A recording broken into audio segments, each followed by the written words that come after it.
Perdón que el formato no es el de siempre, pero bueno, hasta que solucione esto, no nos va a quedar otra. Hoy les voy a dar, es una clase de terminología. Me parece que es muy importante y es algo que siempre les pasa al principio de la carrera, que nosotros hablamos a veces con un vocabulario un poco técnico, inclusive les va a pasar en anatomía o en biología cuando empiecen a ver ciertos temas. Y me parece que a veces no nos damos cuenta y creemos que de un libro ustedes lo van a entender más fácil y en realidad algunas cosas requieren un poquito de explicación y de contexto, ¿no? Especialmente cuando recién están empezando. Vamos a empezar a hablar de lo que es la radiología convencional y de ciertas terminologías en lo que es anatomía, que yo creo que también les va a servir para materias como procesos, como técnicas, en donde la profesora les va a hablar con un vocabulario muy terminológico y a veces es que no nos damos cuenta, nos sale muy natural, especialmente cuando trabajas de esto, y siempre a veces les cuesta entenderlo y llegan a segundo año con un montón de vacíos a la hora de tener el conocimiento. Como siempre, ya saben, él es Röntgen, su esposa Berta, que fue quienes descubrieron los rayos X, algunas imágenes, y vamos a empezar. En principio, diagnóstico por imagen, ustedes van a ver que nosotros siempre lo vamos a estar reduciendo con la sigla DXI, ¿sí? El diagnóstico por imagen abarca todas aquellas técnicas que permiten obtener imágenes del cuerpo que no son accesibles a la inspección visual, ¿sí? Abarca un montón de técnicas, por eso los servicios se llaman servicio de diagnóstico por imagen. Inclusive, acá estoy viendo que me falta uno muy importante, lo vamos a poner. Resonancia también está incluido, ¿sí? Entonces, dentro de lo que va a comprometer, en principio, un servicio de diagnóstico por imagen, vamos a tener todo lo que es la radiografía convencional, que dentro de esta misma abarca todo lo que es mamografía, espinografía, densitometría ósea, todo lo que sea estático y en 2D queda incluido dentro de lo que es la radiografía convencional. Luego tenemos el ultrasonido, que eso nosotros no lo realizamos. Ultrasonidos son aquellas técnicas de ecografía que nosotros como técnicos radiólogos no lo realizamos porque el título nuestro no lo avala en nuestro país, pero hay países en donde sí los técnicos lo realizan, necesitan una capacitación extra y igual comparten servicio con nosotros. En el caso de la Argentina lo realizan los médicos, ¿sí? Tenés que ser médico especialista en diagnóstico por imagen para realizar ecografía. Todo lo que es tomografía axial computada. Medicina nuclear puede ser, dependiendo del lugar, puede ser que sea un servicio aparte o que esté incluido dentro de lo que es diagnóstico por imagen algunos procedimientos, porque hay procedimientos que son terapéuticos y algunos que son de diagnóstico por imagen. Todo lo que es tomografía por emisión de fotones únicos y de positrones, que eso vendría a ser lo que popularmente se conoce como PET y SPET. ¿Sí? Y la resonancia magnética, ¿sí? Que nosotros la conocemos como resonancia magnética nuclear, ¿sí? Que también está dentro de lo que es un servicio de diagnóstico por imagen en caso de que el servicio lo tenga, ¿sí? Este es un mini cuadrito en donde van a ver que abarca todas estas anteriormente dichas, pero tienen una clasificación dentro de lo que es la radiología diagnóstica. Podemos ver que tanto en lo que es rayos X, o sea, radiología convencional, podemos encontrar estudios simples, estudios contrastados y la fluoroscopía, que entra todo dentro de lo que es radiología convencional, y en lo que es tomografía, resonancia y algunos, y en el caso de que estemos incluyendo también lo que es medicina nuclear, vamos a encontrar que también se pueden dividir en simples y contrastados. Simples o complejos, como también les solemos decir. Bien, en lo que es la radiología convencional, son todos aquellos métodos utilizados por diagnóstico por imagen, mediante el cual utilizamos radiaciones ionizantes para capturar imágenes de partes del cuerpo. La característica de lo que es la radiología convencional, nosotros nos va a brindar imágenes en 2D, y siempre la finalidad es obtener una imagen de buena calidad que permita su diagnóstico. Como veníamos diciendo, los estudios radiológicos se pueden dividir en lo que son simples y complejos. Dentro de lo que es la radiología convencional, tenemos estudios simples, puede ser cualquier tipo de radiografía, ejemplo, una RX de tórax, las oblicuas de las mismas, cualquier miembro que hagamos una RX. Sí, decime.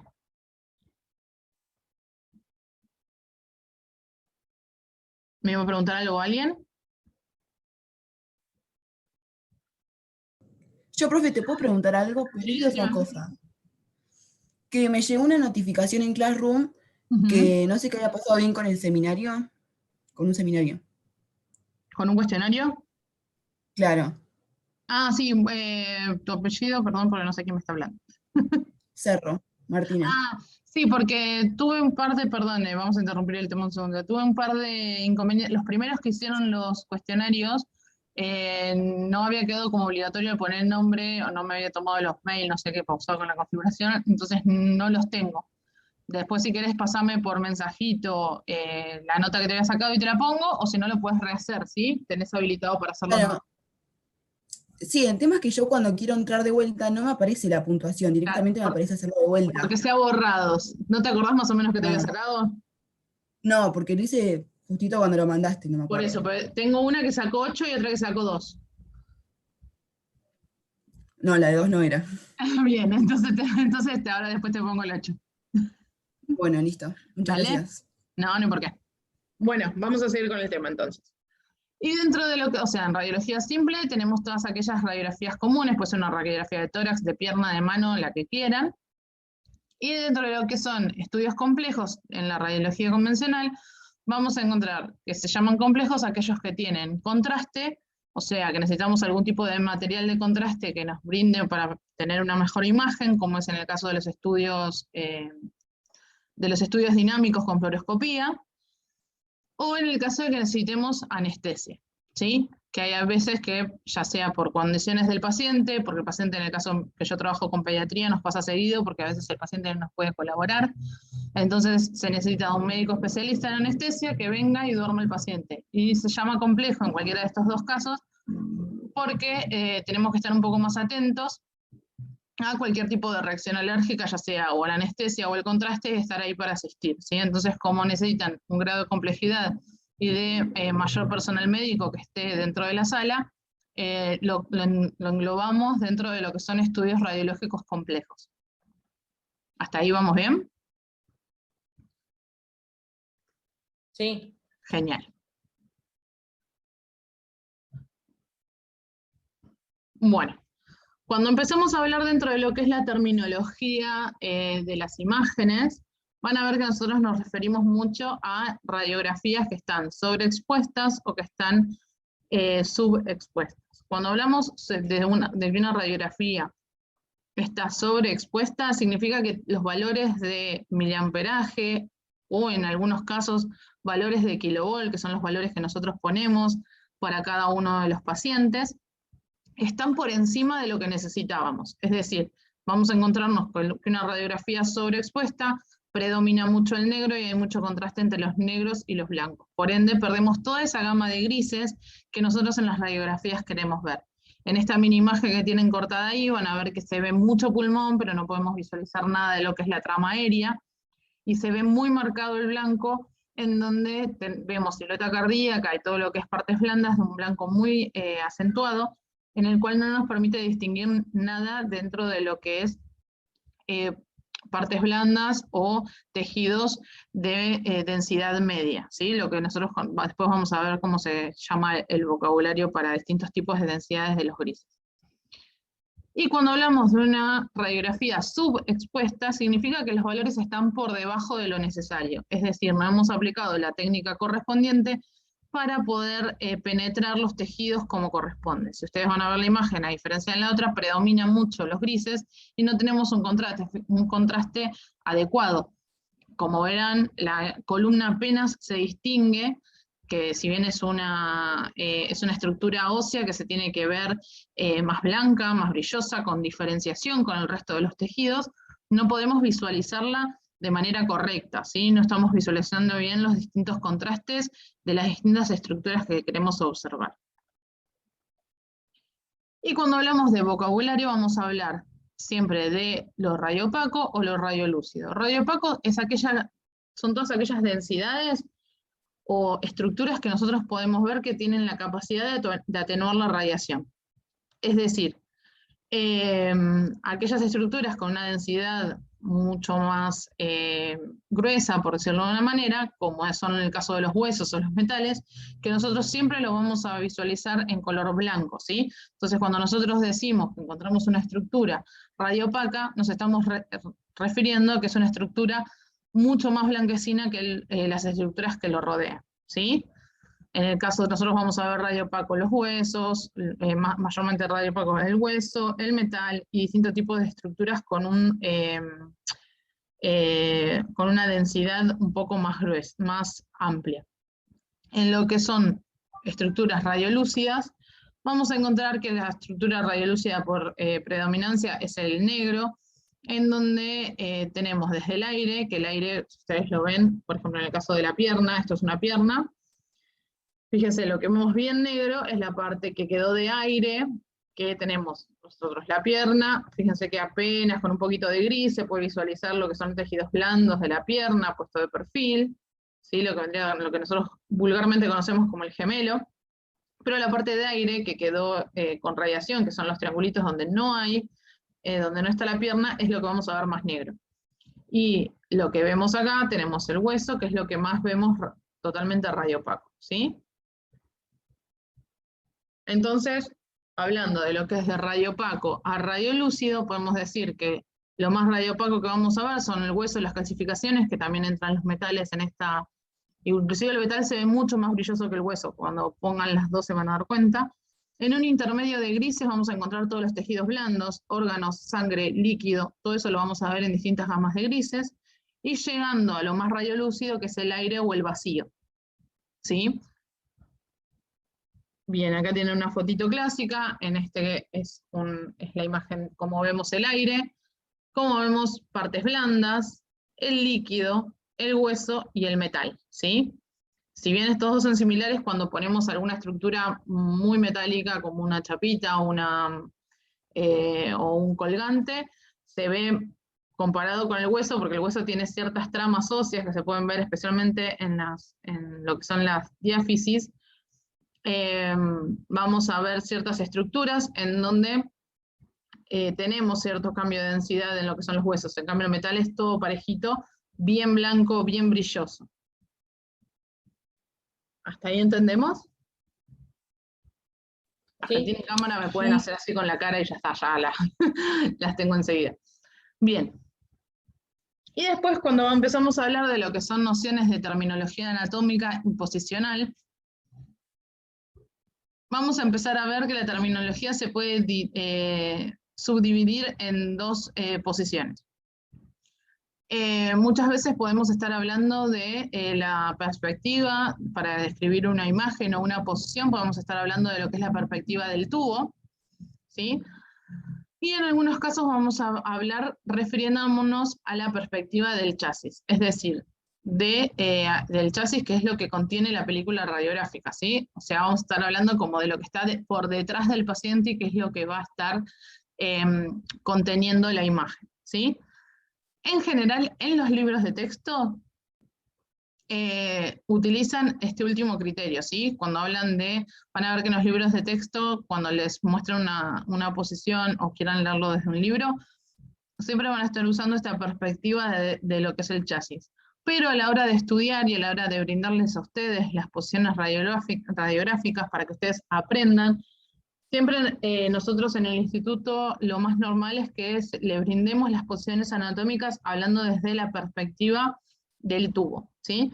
Es por una cuestión un poco más lógica y más fácil de ver, pero sépanlo que si ustedes lo quieren trasladar o van a leer distintos tipos de texto que capaz que son traducidos, puede ser que ustedes tengan que relacionar esto de si el autor no está hablando desde la perspectiva del chasis, ¿sí? Yo por eso se los doy para que ustedes, si van a recurrir a algún libro o algún apunte de otro lado, tienen que saber muy bien esta terminología para darse cuenta desde dónde les están brindando este tipo de posición.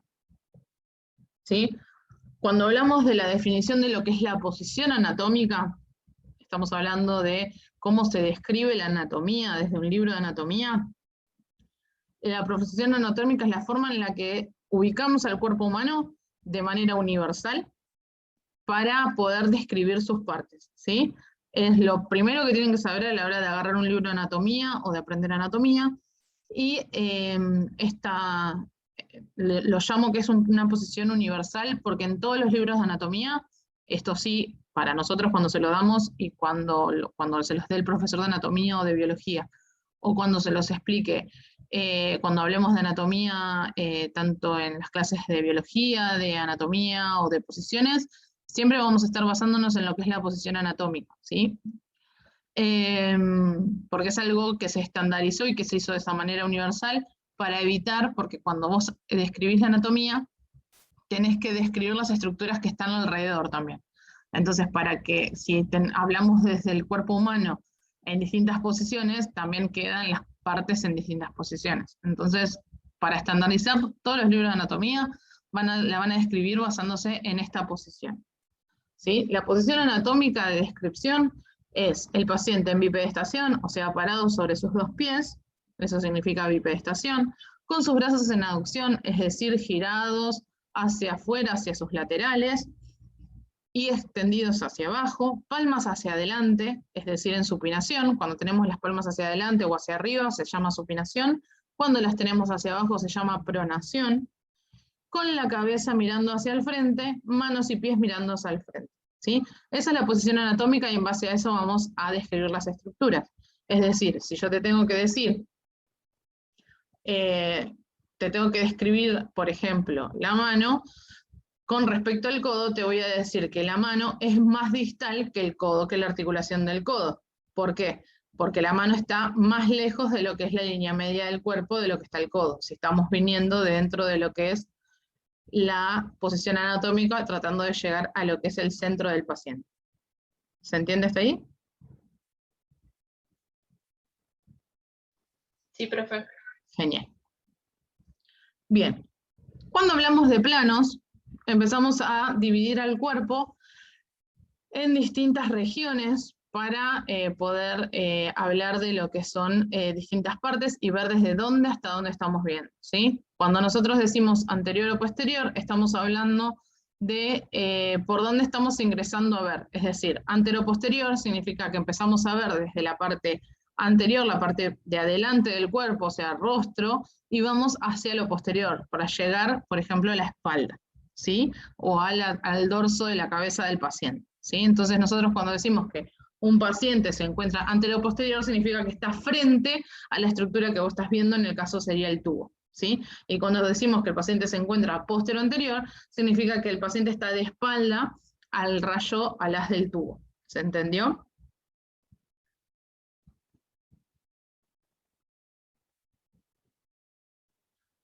Gracias, Lourdes, por activar. Bien. Acá tienen algunas imágenes para poder ver. Fíjense que cuando estamos viendo, imagínense que acá está el tubo, vamos a poder decir que esta es y esto es el chasis. Podemos decir que esta proyección es postero-anterior. El haz de rayo de luz va a entrar por la espalda para impactar, pasar por el surlado anterior y impactar en lo que es el chasis. Por eso les explico esta diferencia que puede haber con algunos libros de texto a la hora de describir posiciones, porque puede ser que el libro de texto esté explicado de que la proyección se realiza de manera antero-posterior con el pecho apoyado sobre el chasis y puede que los maree. Entonces, de esta manera ustedes se pueden dar cuenta si la perspectiva que está tomando el autor o el profesor que se los está indicando es desde el tubo o desde el chasis, ¿sí? En este caso podríamos decir que el haz de rayos ingresa de manera antero-posterior, ya que el paciente se encuentra acostado boca arriba o en supinación, y el haz de luz va a entrar desde la parte delantera del cuerpo del paciente. ¿Sí? Cuando hablamos de que el paciente está en decúbito, estamos refiriéndonos a que el paciente está acostado, ¿sí? es decir, que el cuerpo descansa en posición horizontal, y encontramos las tres formas que son de cúbito supino, boca arriba, o también lo van a ver de cúbito dorsal, también se les puede decir. De cúbito ventral o prono, significa de cúbito prono, o de cúbito ventral, significa que el paciente está boca abajo. Y si no, de cúbito lateral, puede ser lateral izquierdo o lateral derecho, depende del lateral que se esté apoyando sobre la camilla o la mesa de estudio. Cuando hablamos de oblicuas, todas aquellas imágenes oblicuas son aquellas que con respecto a la mesa se encuentran no en lo que llamaríamos un perfil estricto, sino que están en posiciones 45 grados con respecto a lo que es, ya sea el tubo o la camilla, ¿sí? Algunas proyecciones, como las de columna, se tienen que hacer las dos proyecciones a la hora de realizar, se tiene que hacer oblicua derecha y oblicua izquierda para un mejor estudio de las estructuras, pero siempre vamos a tener en cuenta con respecto ya sea a la placa o al tubo, qué es lo que se haya más próximo para poder saber qué oblicua estamos realizando, ¿sí? Fíjense acá les hago la aclaración, proyecciones oblicuas de columna siempre deben realizarse las dos oblicuas, o sea, oblicua derecha y oblicua izquierda, y en el caso de nosotros tener que describir, podemos describir las posiciones. Van a ver que esta es la sigla que se suele utilizar tanto en los libros como nosotros a veces cuando escribimos, ya sea en un parcial o en algún lado, ¿sí? Oblicua anterior derecha, es decir, el paciente se encuentra, fíjense que yo acá lo tengo descrito, cómo se encuentra con respecto a la placa, ¿sí? Oblicua anterior derecha, el paciente se encuentra de frente a la placa, apoyando el lado derecho en contacto con el chasis, ¿sí? Fíjense las diferencias con la oblicua izquierda, apoya su lado izquierdo sobre la placa, y esa estaríamos realizando la oblicua anterior izquierda.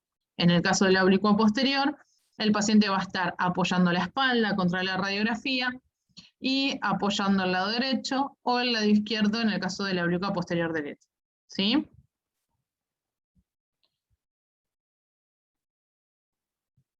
Fíjense, a esta, si lo hablamos desde lo que es la perspectiva del chasis, podemos decir que, ya que el chasis está ahí atrás en el buki, la paciente está apoyando su oblicua posterior, ¿sí? La oblicua posterior derecha, ¿sí? Porque es la parte que más está apoyando. Y la parte oblicua anterior, en este caso, ¿sí? Bien. En lo que son posiciones laterales, siempre nos Profe, vamos a... perdón, en la imagen anterior ¿no sería una oblícula posterior izquierda? Sí, perdón, yo la miré mal. Sí, no está bien. Y la oblicua anterior derecha, ¿sí? Por eso la miré mal porque miré la otra imagen. Fíjense que acá yo se los dejé marcado. Acá arriba. ¿Sí? Bien, entonces, en lo que son las posiciones laterales, siempre nos estamos hablando de lo que está en contacto con la radiografía y siempre tiene que estar, en el caso de las radiografías de tórax, van a ver que uno de los parámetros que siempre se tiene es que se realice el lateral izquierdo. Es decir, que el lado que va, cuando la profesora les diga que la RX de tórax se tiene que apoyar o se tiene que realizar el lateral izquierdo, significa que lo que tiene que estar impactado sobre el chasis o apoyado sobre el buki es el lateral izquierdo del paciente, ¿sí? Entonces el paciente tiene que estar 90 grados con respecto a lo que es tanto el chasis como el tubo, apoyando el lado izquierdo del paciente, ¿sí? Quedando de esta manera que el haz de rayos va a ingresar desde el lado derecho, ¿sí? De la parte opuesta.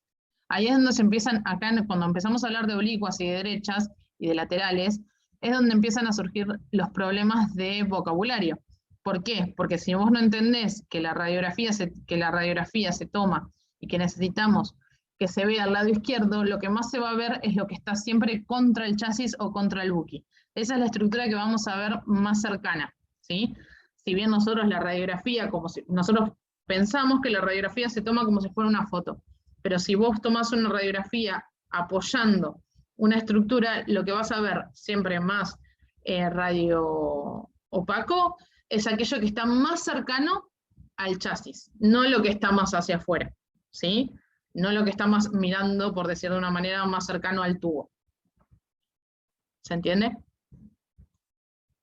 Bien, entonces a mí me pasa mucho, por ejemplo, cuando yo hago en pacientes pediátricos un cráneo, porque nosotros cuando el paciente se golpeó, por ejemplo, del lado lateral de su cabeza, esperen que, ustedes saben que yo no suelo hacer mucho esto, pero no sé si alguno mira las cámaras, entonces a veces me es más fácil que me vean.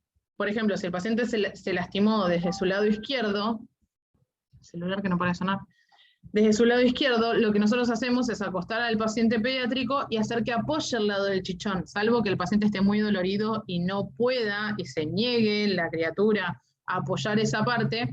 A veces le ponemos un poquito de algodón para que no sienta tanto el chichón, pero lo ideal siempre es que esa estructura es la que esté apoyada sobre la camilla o sobre el chasis, ¿sí? Entonces el rayo va a ingresar desde su lado contrario, entonces lo primero que te dice la madre, pero se golpeó del otro lado. El tema es que nosotros somos los que tenemos que saber que lo que se va a ver más cercano y más fuerte dentro de lo que es la placa radiográfica en 2D es aquello que nosotros apoyamos contra la película o contra el buki, ¿sí? Siendo aquellas estructuras que están más lejanas las que pierden un poco de nitidez en lo que es la imagen, ¿sí? Si bien nosotros cuando hablamos con alguien coloquialmente decimos que es una fotito, en realidad no funciona como una foto, porque si vos a mí me estarías sacando una foto totalmente de lateral, vos estarías viendo este lado mío y no el otro, ¿sí? A diferencia de lo que pasa con la radiación.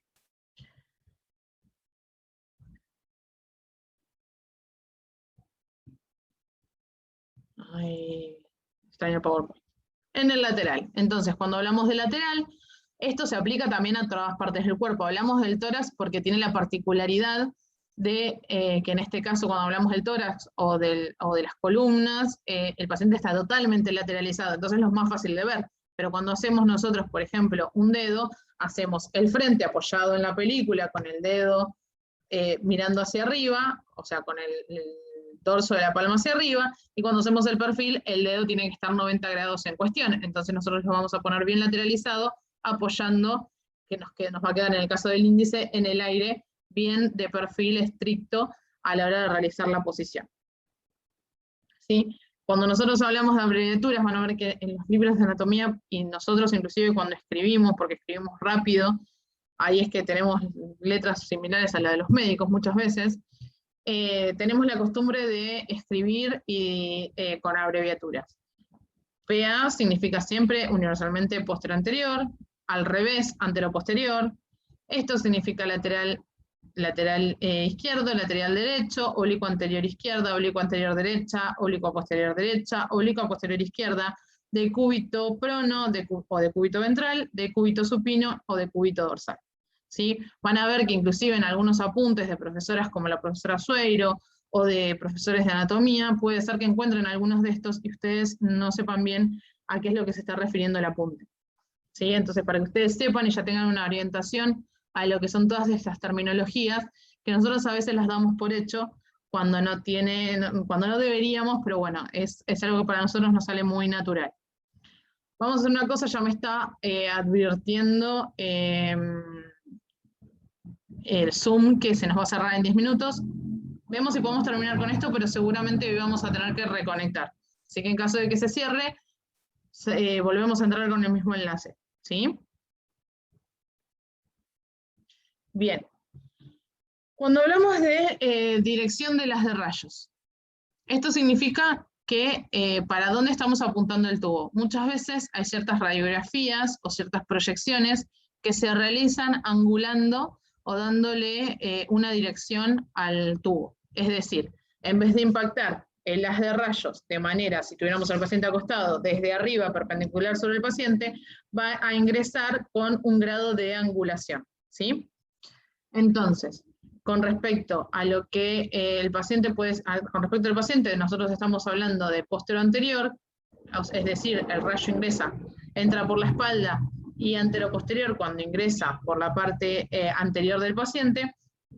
Puede ser lateral, como veníamos viendo, pero también la dirección del ángulo en base a dónde se esté dirigiendo el haz de rayos es que vamos a decir que tiene una dirección cefálica o una dirección caudal o podálica. Es decir, si nosotros tenemos al paciente acostado con la cabeza de este lado y el haz de rayos, nosotros lo tenemos que darle angulación cefálica, significa que el rayo va a estar apuntando hacia la cabeza, ¿sí?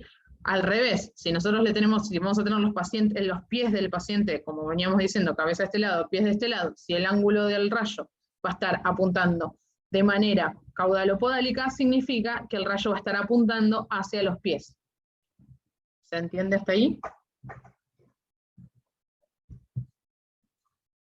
Sí, sí, Sí, profe. Bueno, en el caso de la mano, también está otro vocabulario que pueden encontrar mucho, es lo que es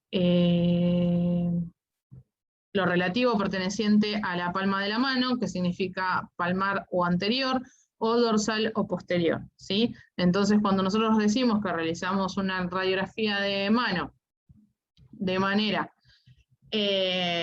dorso-palmar, significa que la mano va a estar apoyada sobre nuestra radiografía y el rayo va a ingresar de manera perpendicular sobre el dorso de la mano, ¿sí? Impactando en la placa lo que es la palma de la mano. ¿Se entiende? Hay ciertas radiografías, como por ejemplo la del antebrazo, que para nosotros obtener una radiografía de frente necesitamos que que la mano esté en supinación. Es decir, en este caso vamos a encontrar la mano en supinación, y si estamos tomando parte de la imagen de esta manera, por alguna razón, decimos que el rayo ingresó perpendicular de manera palmodorsal, ¿sí? Bien, en lo que son los distintos planos, estas son líneas imaginarias que nosotros trazamos en el cuerpo para, de esta manera, delimitar las posiciones de derecha e izquierda. Lo que es el plano sagital, hablamos de una línea imaginaria, la línea media del cuerpo, que delimita las porciones, una porción derecha y una porción izquierda. Y cuando hablamos de un plano frontal o coronal, estamos hablando de aquello que divide el cuerpo de anterior a posterior, ¿sí? En lo que es el tramo axial, es como si estuviéramos dividiendo al cuerpo en dos, ¿sí? Separando una parte superior de una inferior.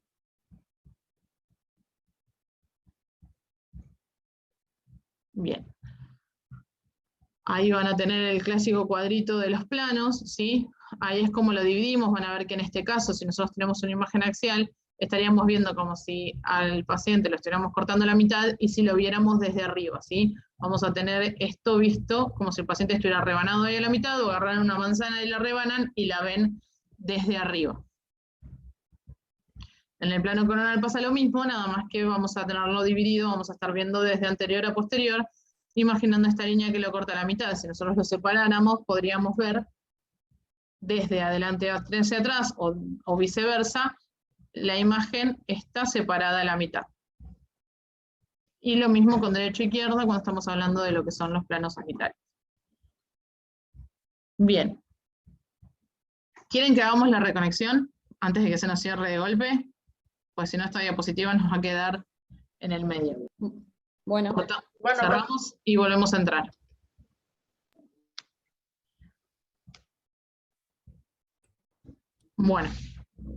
Bueno, entonces cuando estamos hablando de escribir imágenes,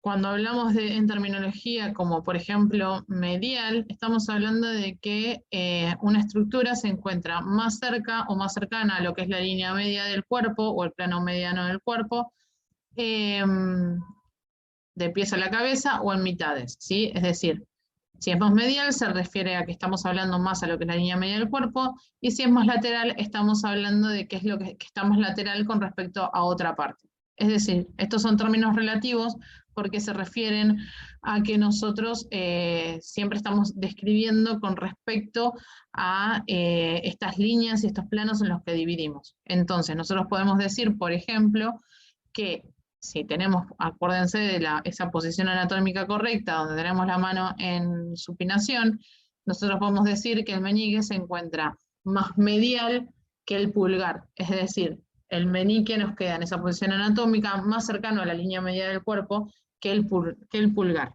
¿sí? Lo mismo pasa con los laterales, ¿sí?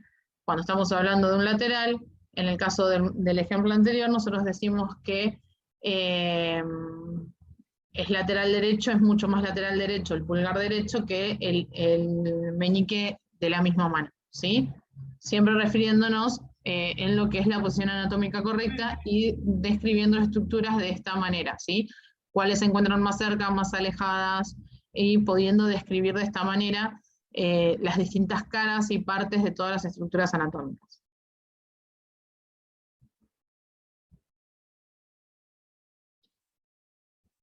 Ay, extraño el PowerPoint. Ahí está. Entonces ahí tienen la diapositiva de que son los planos mediales versus los laterales, ¿sí? En lo que es el plano medial, hacia más al medio, más medial, es decir, toda esta estructura es más medial que toda esta que podemos ver por acá afuera, ¿sí? Y en lo que es lateral, nos estamos hablando de una forma de escribir a la inversa. Como habíamos visto, craneal o cefálica, caudal, proximal y distal, todas estas son terminologías que nosotros usamos para la descripción, ¿sí? Como lo mismo pasa con el mismo haz de rayos, cuando lo apuntamos hacia la cabeza y decimos que es craneal o cefálica, lo mismo pasa cuando estamos describiendo distintas estructuras en lo que es la anatomía. Nosotros podemos decir, por ejemplo, que la mano es más distal que el hombro, o podemos decir con respecto a las cervicales o a una estructura que es más craneal o más caudal que otra, ¿sí? O hacia su lado caudal, cuando describimos una estructura decimos que hacia su porción más caudal corresponde a algún tipo de reparo anatómico, ¿sí? Bien. Cuando hablamos de lo que son preparaciones respiratorias para la obtención de radiografías, van a ver que todos los docentes les van a empezar a hablar de que para determinadas radiografías, como nosotros tenemos que tratar de evitar movimiento, pues ya sea el movimiento de la respiración, van a necesitar distintos tipos de preparación o de indicaciones que les damos al paciente a la hora de la respiración. Entonces, cuando una radiografía se realiza en inspiración, lo que nosotros necesitamos es que el paciente utilice el aire como medio de contraste. Como vimos, el aire se ve de manera radiolúcida, entonces esto nos permite obtener mayor contraste con lo que son otras estructuras que podemos encontrar, por ejemplo, en el tórax, ¿sí? Entonces, el paciente en inspiración necesitamos que inspire, contenga el aire y lo mantenga dentro de sus pulmones. En el caso de la expiración, nosotros lo que necesitamos es que el paciente retire todo el aire. Entonces lo que solemos decir es que le pedimos que respire y que sople y que exhale de manera de vaciar todos los pulmones de aire y los mantenga ese estilo de respiración durante un segundo, que es lo que tardamos en realizar la toma. Y un paciente en apnea, lo único que le pedimos, no necesitamos ni que respire hondo, ni que nada, necesitamos que por un segundo no respire, ¿sí? O sea, suspende la respiración en el punto en el que esté, se realiza la toma y le avisamos al paciente que puede volver a respirar con normalidad.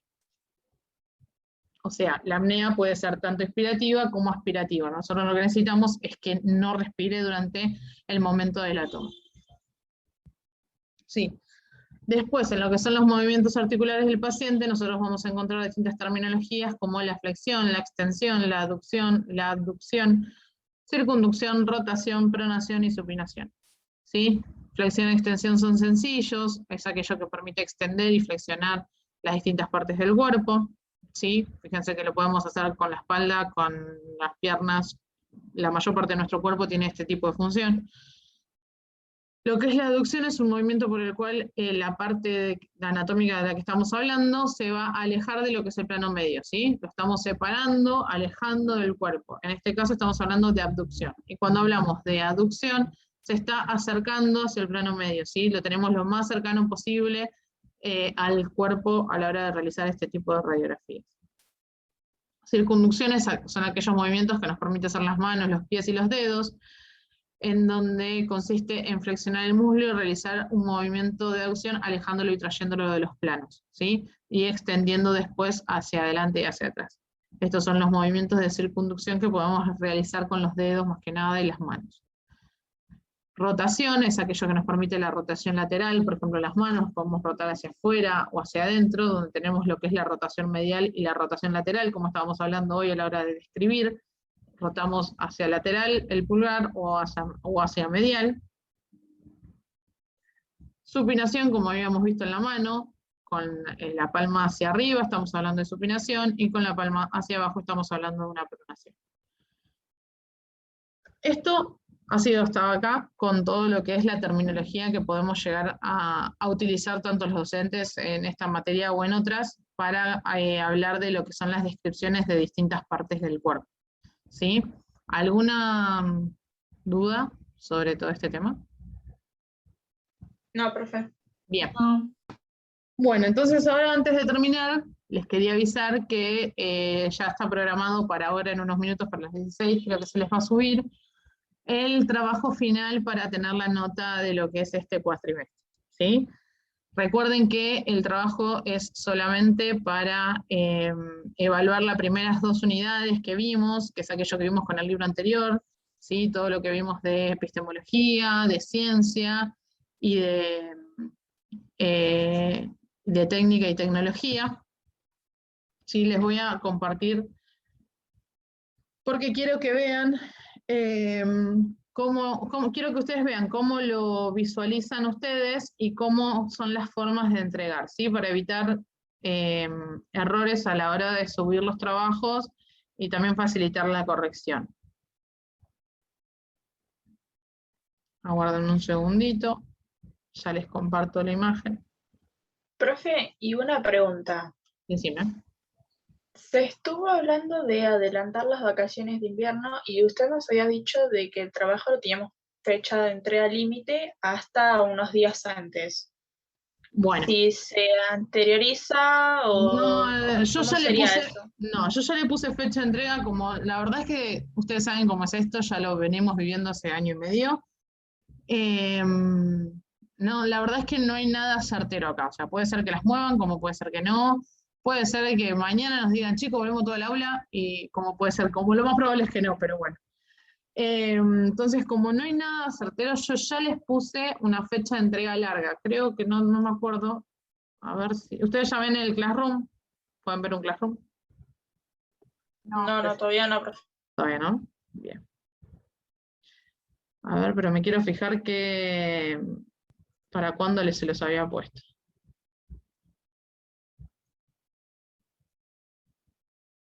Mira, la fecha de entrega se los puse para el 10 de julio, fecha límite, o sea, tienen tiempo. ¿Dónde estamos? Acá. Así que indistintivamente, si se llega a adelantar o lo que hagan, la fecha de entrega va a ser esa, ¿sí? Pues mi idea es que lo hagan con tiempo, que ustedes sepan organizar sus horarios y que los entreguen a conciencia sabiendo que la nota es evaluadora y es una nota de cursada, ¿sí? Prefiero que lo hagan con tiempo, después seguramente, o sea, por más de que lo adelanten, a mí no me van a pedir las notas antes, ¿sí? Eso ya sé que es así porque como mi materia es anual, a mí no me piden que yo haga un cierre, ¿sí? A mí la nota esta yo la necesito para después llegar a lo que es el cierre de todo el año, ¿sí? Entonces ustedes quédense tranquilos que por más de que la adelanten o que no, esa es la fecha de entrega a la que les va a figurar, ¿sí? Ustedes ya pueden ver ahora un Classroom del laboratorio, por ejemplo, que yo les estoy compartiendo. Sí, ahora sí, profe. Bien. Esto es un Classroom, yo en este Classroom estoy anotada como si yo fuera alumna, ¿sí? Entonces, como soy alumna, les va a figurar, a ustedes se los nombré como trabajo práctico, ¿sí? Pero les va a figurar de esta manera, van a tener la tarea, les va a aparecer acá arriba, si ustedes le ponen ver tarea, les va a aparecer la fecha de entrega acá al costadito, para que no haya dudas. En este caso, los chicos del laboratorio lo empezaron antes, así que ellos tienen otra fecha distinta a la de ustedes, ¿sí? La fecha de entrega y una rúbrica, ¿sí? La rúbrica esta significa, va a estar dividido, el puntaje total son 100, pero yo les voy a puntuar dentro de lo que es, por ejemplo, desarrollo, se va a evaluar que se permite una estructura dentro de lo que es el desarrollo del texto, es decir, cuando ustedes responden las preguntas, que yo no vea que copiaron y pegaron y que no pusieron ni una coma, o que no lo desarrollaran, ¿sí? A veces me ha pasado cuando hago este tipo de trabajos que me los entregan, copiaron y pegaron, pero no me pusieron conectores en lo que resumieron. Entonces queda todo como que no hubiera una conexión. Entonces yo evalúo que la redacción, el desarrollo que se pueda leer de manera continua, ¿sí? La comprensión, a esto evalúo también que concuerde lo que se está solicitando en la pregunta con la respuesta que me están dando, porque me ha pasado que yo les pregunto una cosa y me contestan cualquier otra cosa que no sé de dónde lo sacaron. Lo que es la presentación, porque volvemos a lo mismo, si bien lo están presentando desde medio de una plataforma, me pasó el año pasado de que no hacían una corrección, habían tipeado y no pasaban la ortografía, así que había faltas de ortografía o problemas de tipeo, que tipeaban y faltaban letras.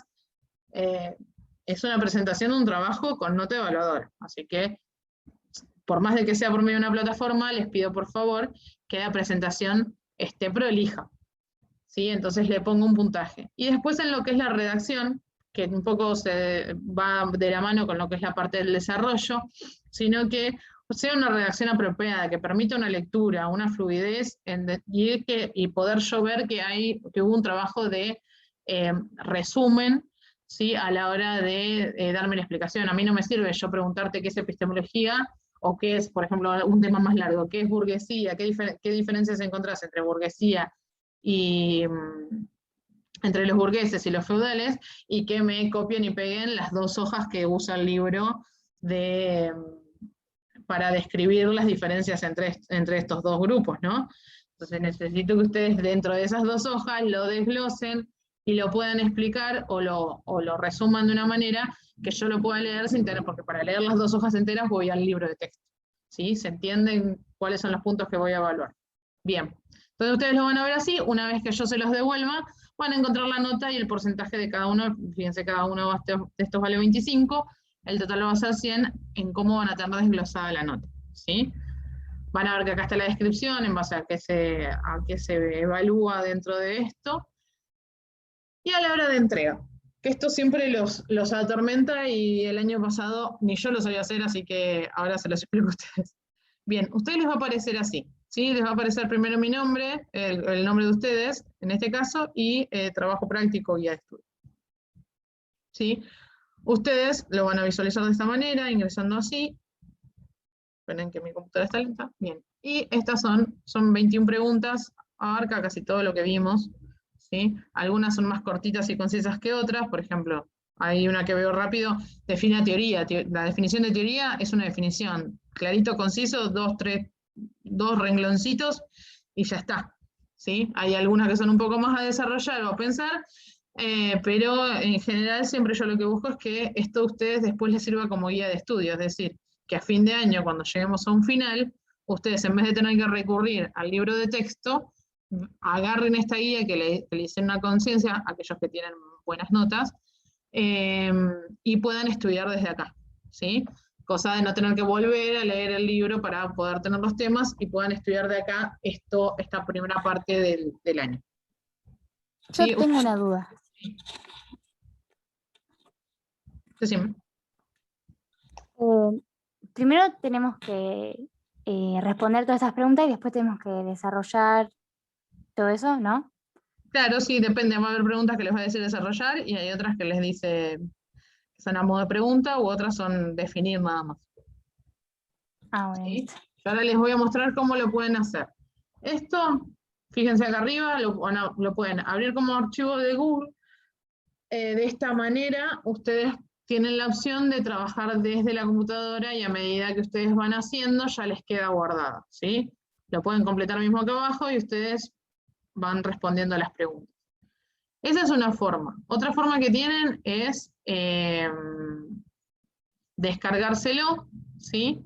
Lo pueden descargar en su computadora, trabajar en Word, y a la hora de trabajar en Word, cuando lo tienen guardado en su computadora, utilizan la opción de añadir, ¿sí? En este caso añadirían un archivo, suben el archivo acá, lo suben acá directamente, y me comparten un archivo. Una vez que terminan de subirlo o de editar también otra de las opciones que yo les doy es que, como también pueden subir un archivo, aquellos que tengan dificultades para trabajar desde la computadora o no tengan una computadora de disponibilidad, pueden copiar las preguntas en un cuaderno y sacar bien las fotos, no me las saquen con sombras, intenten sacarlas bien, lo más legible posible. Pueden hacerlo en un cuaderno, en una hoja en su casa, a mano alzada, prolija, y después le sacan fotos y suben las imágenes, ¿sí? De la misma manera, utilizan el archivo y acá suben todas las fotos que tienen de las respuestas, ¿sí? Yo lo permito de las dos maneras, ¿sí? Pueden entregarlo de las tres maneras, pueden hacerlo desde los archivos de Google, pueden hacerlo en modo de foto o trabajar en su computadora, de su Word y después subir el archivo. Lo que sí necesito es que una vez que ustedes lo terminen, utilicen esta opción que es la de entregar. Van a poner entregar, una vez que ya subieron todo o lo contestaron desde acá, me ponen entregar y de esta manera a mí Classroom me avisa que yo tengo para corregir su trabajo. Si ustedes no utilizan la opción de entregar, me quedan mezclados con los que todavía no me entregaron y capaz que ustedes ya lo hicieron y les figura tarde la fecha de entrega nada más que porque no marcaron ese solo ítem. Así que, ya sea que lo hagan de cualquiera de las tres maneras, lo entregan y me avisan. Y también una opción que yo les doy siempre a ustedes es que si tienen dudas sobre algo o quieren que yo vaya viendo algún tipo de pregunta o algo, o veo que un trabajo está mal o hubo un problema de interpretación, no se jueguen a entregarlo muy adelante, porque yo a veces lo que hago cuando veo que es un problema de comprensión o que hubo de verdad una duda del alumno, lo que hago es devolvérselos, ¿sí? Yo lo leo, le hago las correcciones, les explico en dónde encuentro algún error que necesito explicarles y se los devuelvo, de manera que ustedes me lo vuelvan a entregar, ¿sí? Se los devuelvo sin nota, claramente. Por eso yo les digo que la idea de esto es que ustedes también puedan utilizar, en el caso de que tengan alguna duda, esta respuesta mía, este feedback, en donde si ustedes están haciendo algo malo, tienen dudas sobre algún tema, me lo envían, de última me mandan un mensajito por acá, por el Classroom privado, y me ponen, profe, tengo duda con la pregunta 2, ¿se puede fijar si la hice bien? Cuando yo tengo un momento, vengo, lo leo, les leo la pregunta, y si veo que lo entendieron, buenísimo. Si veo que no lo entendieron, les puedo devolver una respuesta, ¿sí? Y no tener que jugarse a que me lo entregaron el último día de la fecha de entrega, y que ya no voy a llegar a devolvérselos porque yo ya tengo que cerrar una nota y no podemos estar con esto hasta fin de año, ¿sí? Traten de ir haciéndolo un par de preguntas por semana, no lo dejen todo para el final. A ver que hay alguien que me está escribiendo. Esto sí, les va a aparecer ahora, tiene fecha para aparecerles a las 16, así que en cualquier momento les va a llegar la notificación de que les va a aparecer a ustedes en el... y me estás hablando del campus del instituto, todavía no empecé a subir cosas al campus. Voy a ver si puedo copiar el enlace allá. Todavía me comentaron un par de docentes que tuvieron problemas con el tema de unificar los enlaces del campus de EPSA con los enlaces de los formularios y de archivos de Drive. Voy a ver cómo lo hago, si no, después vemos cuando tengamos que pasarnos definitivamente al campus de EPSA. Entonces vos nos vas a avisar si Sí. le tenemos que llegar a mandar al campus. Sí, eso vamos a ir viendo porque la verdad es que en la reunión que tuvimos, existe la posibilidad que nos den un poquito más de tiempo para pasarnos definitivamente allá, ¿sí? Porque la verdad es que lleva mucho tiempo desde el punto del lado de docentes, entonces yo en este momento tengo que estar corrigiendo todos los trabajos de ustedes y de los chicos del laboratorio, armando todo y encima subiendo todo lo que ya subí al Classroom el año pasado y subirlo ahora acá, es un trabajo que por el momento no me da el horario para hacer. Así que la idea, estábamos viendo algunos profes de tratar de estirarlo un poquito y vamos, de última esto lo manejamos por el Classroom hasta que termine y después hacemos el pasaje definitivo al campus. ¿Sí? Vamos a ir viendo cómo va todo esto, porque yo la verdad, yo soy de las profes que está atrasada, si entran a mi parte van a ver que no hay nada, porque todavía no pude ponerme tranquila a ver cómo es la funcionalidad, porque es muy distinto al Classroom, el formato por lo menos de edición nuestro, entonces hay que aprenderlo, lleva un proceso de aprendizaje, y lamentablemente, imagínense que no hay clases presenciales, o sea, mi hija no tiene guardería, no es por dar excusas, pero hago malabares con la chiquita todo el día. para poder dar clases, y a veces no me da el tiempo para decir, yo no puedo dejarle a mi mamá, la nena, 6, 7 horas para estar tratando de editar y aprender todo eso en este momento. Tengo que aprovechar las horas que me la cuida mi mamá. Así que las aprovecho para darle clase a ustedes, para hacer lo más necesario, que es corregirles y poder estar para responderles y pasarles las notas de los cuestionarios. Me estoy basando en lo más inmediato. Así que vamos a ver si conseguimos la prórroga, lo hacemos de esa manera, y si no, bueno, lo subiré, veré cómo lo subo, este trabajo práctico para terminar en el campus, si el instituto requiere que ya hagamos el pasaje formal, ¿sí? Vamos a ver qué pasa. Así que bueno, ¿alguna duda con el tema del trabajo? ¿Quieren que veamos un poquito las preguntas? A ver si alguna les genera duda. Fíjense, la primera es sobre las formas de desarrollo del conocimiento, ¿sí? ¿Se acuerdan de lo que era el sentido común y el discurso mítico religioso? Fíjense que ya incluye la pregunta de los errores que presentan los mismos. Después hacemos sobre Aristóteles y el modelo planteado por Galileo Galilei, qué diferencias hay entre ellos. O sea, pueden hacerlo en forma de cuadro. Yo les planteo que lo hagan en forma de cuadro. Si no les es cómodo con la computadora hacerlo, me lo pueden mandar en forma de texto, explicando las diferencias entre uno y otro. ¿Qué se entiende por burguesía y feudalismo? Fíjense, ¿qué se entiende? Burguesía por un lado, feudalismo por el otro. Nada más, no necesito que me manden el resumen de las 2 hojas del libro. ¿Qué es la causalidad natural? En este caso es una definición. Eso y ya está.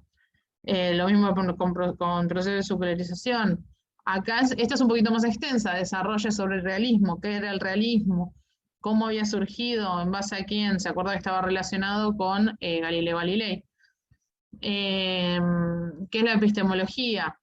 ¿Sí? Fíjense que la mayoría son definiciones cortitas y concisas, o qué es lo que se entendió, así, corto y ya está, desarrollarlo y nada más. Parece largo porque es mucho, pero nada más. Define teoría, cuáles son las áreas científicas. ¿Se acuerdan que habíamos visto que estaba el área científica de lo que era la historia, la epistemología, la metodología y la tecnología? Cómo se clasifican las ciencias en formales y fácticas. Me explican cada una de ellas, me dan un ejemplo. Recuerden que teníamos una que tenía una subdivisión entre ciencias naturales y ciencias sociales. Enumere y describa las características de la ciencia. Ojo, cuando acá les estoy preguntando sobre características de la ciencia y más abajo me tienen que poner la ciencia según Popper, ¿sí?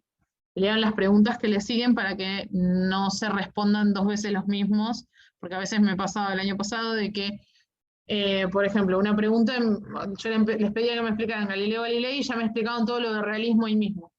Entonces, no, sepan explicarme Galileo Galilei y después me explican lo de realismo en la siguiente pregunta. Acá, desarrollo sobre los conceptos básicos de la lógica, lo que habíamos visto de deductivismo. Fíjense que la pregunta 2 pregunta cuáles son los errores que planteaba el deductivismo, están correlacionadas. Acá hay un error de tipeo, que voy a ver si después lo puedo editar. Fíjense, esto es en el punto anterior, no en el punto 1. Esta pregunta se refiere, la pregunta 16 se refiere a la pregunta 15. Fue un error de tipeo y de copy-pego, ahora después lo edito. Desarrollo sobre las características principales del método inductivo, quiénes eran los empiristas lógicos. ¿Se acuerdan que esto estaba relacionado al método inductivo? Acá tienen que realizar 2 ejemplos similares a los del libro. No necesariamente tienen que ser ejemplos que sean correctos. Recuerden que la idea de este tipo de ejercicios es saber si ustedes entendieron que partimos de la generalización a lo individual cuando hablamos de deductivismo y de lo individual a lo general cuando hablamos de inductivismo, ¿sí? No necesito que sea verdadero o que coincida con la verdad científicamente hablando. Desarrollo sobre la crítica que le hacía Popper al inductivismo, bueno, esto ya lo vimos, y cómo está constituida la ciencia según Popper, que me resuman todos esos ítems que habíamos visto en el libro que Popper distinguía como características para saber si un enunciado era científico o no. ¿Sí? ¿Alguna duda? No, profe. Bueno. Bueno, chicos, yo después les voy a subir todos estos 2 cortecitos que hicimos de clase hoy, así que van a ser pesados para los chicos que no pudieron estar. Y cualquier duda me escriben, ¿sí? Esto ya lo van a tener subido al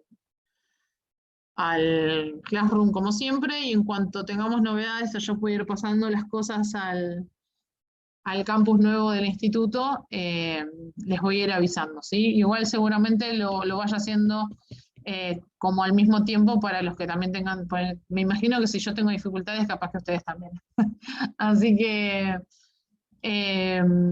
para que los que no se sientan muy cómodos, capaz que al principio por lo menos subo las cosas a los 2 lados, para evitar errores y que ustedes también aprendan con tiempo a manejarlo y no les sea todo de una. ¿Sí? Bueno, cuídense Profe. mucho. Sí. ¿Cuándo es entonces la fecha de entrega? El 10 de julio. Buenísimo. ¿Sí? Tienen un mes y una semana, me parece. Así que igual fíjense que ustedes lo van a ver cuando les aparezca la tarea. Acá les va a aparecer en fecha de entrega. Les va a aparecer, creo que es 10 de julio. Como les decía, los chicos tienen esta fecha de entrega porque lo empezaron antes. Pero nada más. ¿Sí?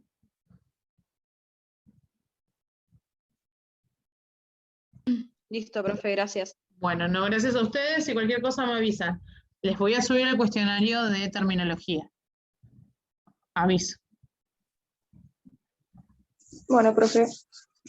Nos vemos. Cuídense. Nos vemos. Chau, chau. Chao. Nada más, profe. Buen fin de. Igualmente, chicas, cuídense.